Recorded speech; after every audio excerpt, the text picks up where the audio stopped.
Well, I think that's one of the reasons why some women will argue for burqas. If they've grown up with them all their lives, they wouldn't feel comfortable not wearing them, and I think you have to take that into consideration. Yeah. Because of their upbringing, and it's not a particularly good reason to impose that on other people. Yeah, okay, and I get that. I get that, you know. I guess it is a choice, in as much as it's a choice if you want to, you know, wear a paper bag. You know, if you've been brought up wearing a paper bag, maybe you'd feel comfortable wearing a paper bag with eye holes in it, and that makes total sense. I understand that. Okay, but it's a choice in the same way as punching yourself in the face is a choice, you know. When you make friends with people, when you socialize with people, you need to see their face. You know, that's more comfortable for people. If you're behind a veil, it's disconcerting, it's unnerving, you know. Yeah. I mean, they're not, and surely that's kind of the whole point, really, isn't it?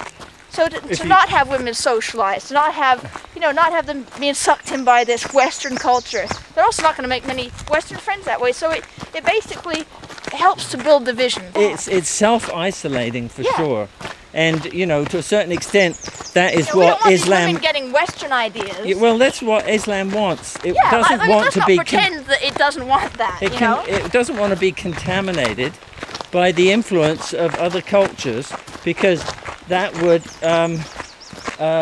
undermine the power of Islam. I mean, it originated from protection, I'm sure. Control. A male population that has a low morality, then it really is protection. I mean, people have the same basic morality. It's just the men have to look. In our society, there is a certain amount of rape that goes on. Right. But most of the time, men do not rape women. Even if they might want to, they don't do it because of the social stigma attached to it, and the men are held responsible. Yeah. So you see, in Islam, it's okay for men to rape women who are not wearing the burqa. So the problem is not women wearing burqas. It's a problem that men think it's okay, or certain Islamic men think it's okay. No, it's a man's problem. Yeah. I mean, no, it's a women's problem caused by men. Well, it does become a women's problem, right? But ultimately, the factor that needs to be altered is not whether women wear burqas. Whether women wear burqas has actually absolutely nothing to do with it. In fact, it enables it because it's complying with this stupid shit. Yeah.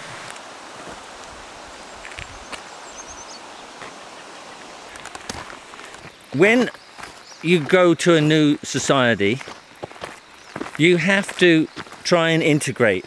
Yeah, but you've got this clash of, I mean, the biggest really clash that you've ever really had, which is a medieval culture, Islam, which is colliding with a 21st century culture.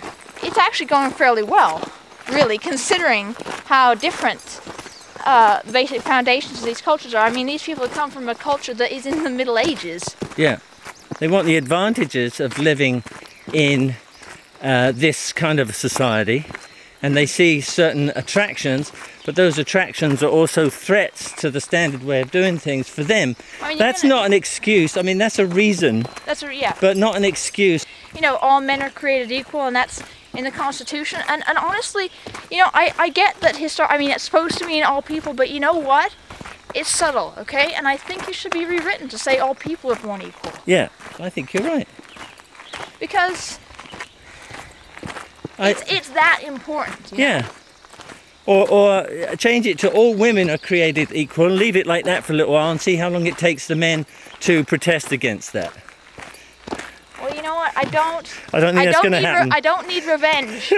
I just need equality. But what I mean is that men don't understand or realize what it's like to be restricted in a male-dominated society, and most societies are male-dominated, and we may have a genetic predisposition for it to be that way, but that's no excuse for it to be that way, because now we should be able to realize that it's detrimental to all of us if we were to continue living without question with the kind of instincts that we evolved with, and that would maybe have helped us on the savannas.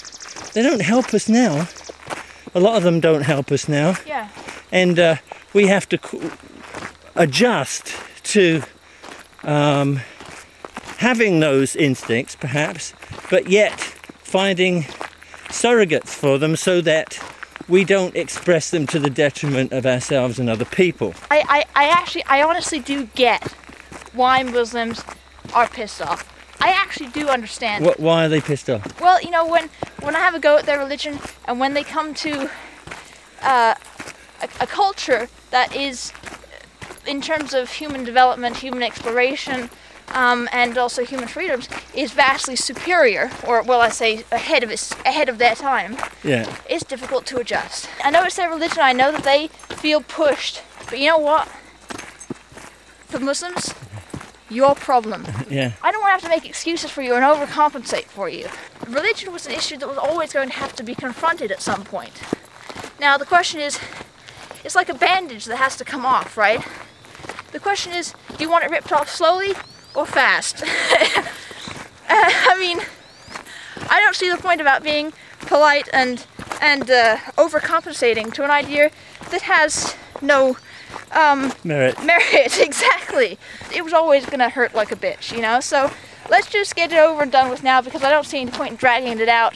The band-aid of religion is coming off, and you get to decide how fast or slow it does. And as usual, you've elected slow and painful. Well, here we go. All right, you picked it. Here's how it's gonna go. Slow and painful it is then, as normal. But it doesn't mean I can't have fun at the same time.